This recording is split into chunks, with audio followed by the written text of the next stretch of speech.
अस्सलामुअलैकुम my YouTube family. उम्मीद करती हूँ आप सब अपने अपने घरों में खुश आबाद होंगे और सेफ़ होंगे। तो भाई मैंने आज आप लोगों के साथ शेयर करनी है अपनी थोड़ी सी बातें।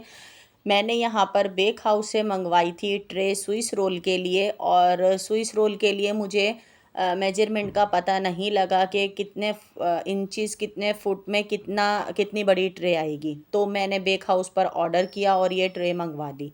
जब ये मेरे पास पार्सल आया तो ये ट्रे इतनी बड़ी थी कि मैं जो बेकिंग करती हूँ पतीले में, यानी भगोना बेकिंग जो मैं करती हूँ, उसमें मेरे किसी भी भगोने के अंदर ये ट्रे नहीं सेट हुई। ठीक है, लंबाई चौड़ाई दोनों ही चीज़ों की वजह से ये ट्रे बड़ी थी। और मेरे पास जो फुल साइज़ का भगोना है पतीला, जो जैसे बिरयानी वगैरह का, तो उसमें भी ये नहीं आई। ठीक है, फिर मैंने इसको रख दिया।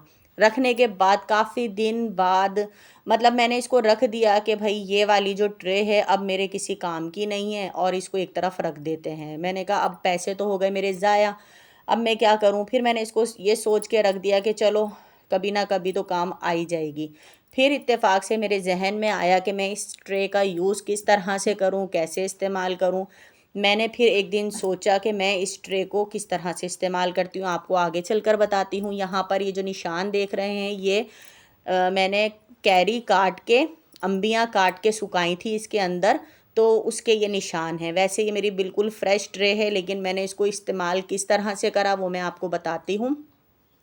अब मेरे लिए ये ट्रे बेकार नहीं है। अगर ये मेरे भगोने में, पतीले के अंदर किसी में भी नहीं आई, तो मैंने इसका इस्तेमाल कैसे करा है, किस तरह करा है, आप लोगों ने मेरी पूरी वीडियो को देखना है। मेरी पूरी वीडियो को वॉच करें, मैं आपको सारा तरीक़ेकार बताऊंगी कि बेकिंग किसी तरीके से मुश्किल नहीं है।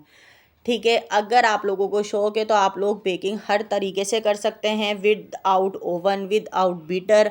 ठीक है, आपके पास कुछ नहीं है तब भी कर सकते हैं। तो यहाँ पर मैंने बनाया इसके अंदर पिज़्ज़ा। ठीक है, पिज़्ज़ा जो 1.5 मीटर वाला पिज़्ज़ा चल रहा था, ट्रेनिंग में था, तो मैंने सोचा कि मैं वो पिज़्ज़ा इसके अंदर बनाती हूँ। और मैंने किस तरह बनाया आपके सामने है। ये पिज़्ज़ा जो मैंने बनाया, इस ट्रे के अंदर, मैंने ट्रे के अंदर पिज़्ज़े को सेट किया।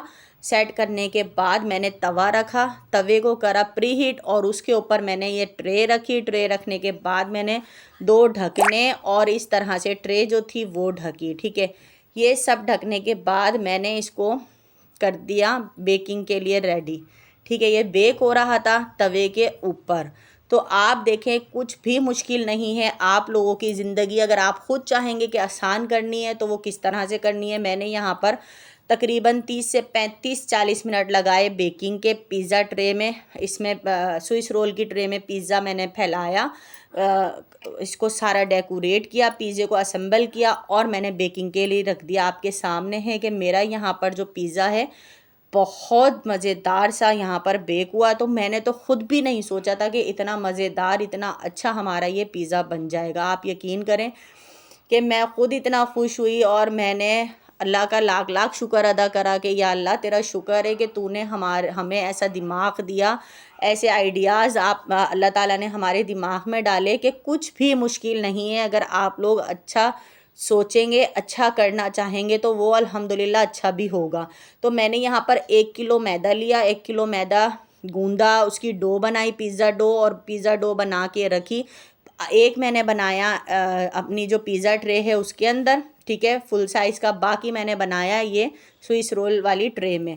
तो आप ये देखें कि ये जो ट्रे है वो मेरे लिए बिल्कुल बेकार नहीं हुई, और मैंने इसके अंदर पिज़्ज़ा भी तैयार किया, और वो भी विदाउट भगोना, विदाउट बीटर, विदाउट समझ लें कि ओवन। आपके पास कुछ नहीं है तब भी आप बेकिंग कर सकते हैं। अल्हम्दुलिल्लाह, अल्हम्दुलिल्लाह, अल्लाह का लाख लाख शुक्र है कि मेरे पैसे ज़ाया नहीं होते।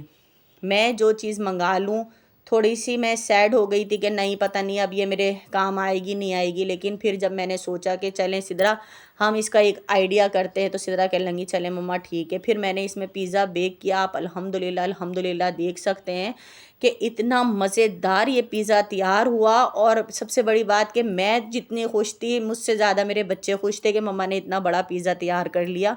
और मैंने अपने ही घर में बग़ैर पतीले के, बग़ैर ओवन के ये पिज़्ज़ा तैयार करा। अल्हम्दुलिल्लाह, अल्हम्दुलिल्लाह दोनों पिज़्ज़े बहुत अच्छे तैयार हुए। पूरे 1 किलो मैदे की डो में हमने ये 2 पिज़्ज़े तैयार किए। और आप यकीन करें कि ये पिज़्ज़ा खा खा के हमारा पेट भर गया। हमने 3 दिन ये पिज़्ज़ा खाया है। इतने बड़े बड़े इसके स्लाइस बने, इतना मज़ेदार पिज़्ज़ा बना। और मैं वॉइस ओवर भी कर रही हूँ तो मेरे मुंह में पानी आ रहा है। तो मैंने दोबारा ये पिज़्ज़ा बनाना है क्योंकि मेरे पास अभी ख़त्म हो गई है चीज़, ठीक है। चेडर और मोज़रेला चीज़ लानी है और फिर मैंने दोबारा इसमें पिज़्ज़ा बनाना है। फिर आप लोगों के साथ फुल वीडियो शेयर करूँगी। पता नहीं कब कैट के अंदर क्या बग आ जाता है, जो हमारा वीडियो का फ्रेम है वो डिसेबल हो जाता है, ठीक है, वो आउट हो जाता है। पता नहीं कैसी वीडियो शूट होती है, हमें तो समझ से बाहर हो जाता है।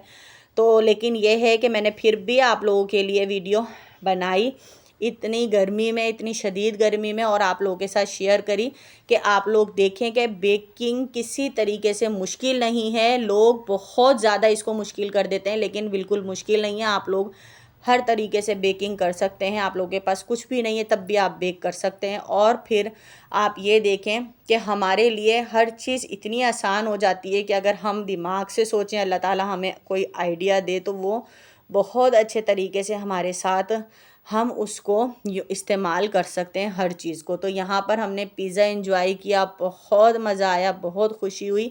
तो आप लोगों के साथ में इसमें स्विस रोल बनाऊंगी इसी तरह से, क्योंकि मैंने पिज़्ज़ा तो इसमें बेक कर लिया है, ठीक है, तवे के ऊपर रखकर, और आपने देख लिया इसके ऊपर ढक्कन भी नहीं था तो मैंने किस तरह से ढककर ये पिज़्ज़ा बेक किया। तो मैं नेक्स्ट टाइम दोबारा इसके साथ इस ट्रे को इस्तेमाल करूँगी और आप लोगों के साथ ज़रूर शेयर करूँगी। चलती हूँ, दुआओं में याद रखिएगा। अल्लाह हाफिज़।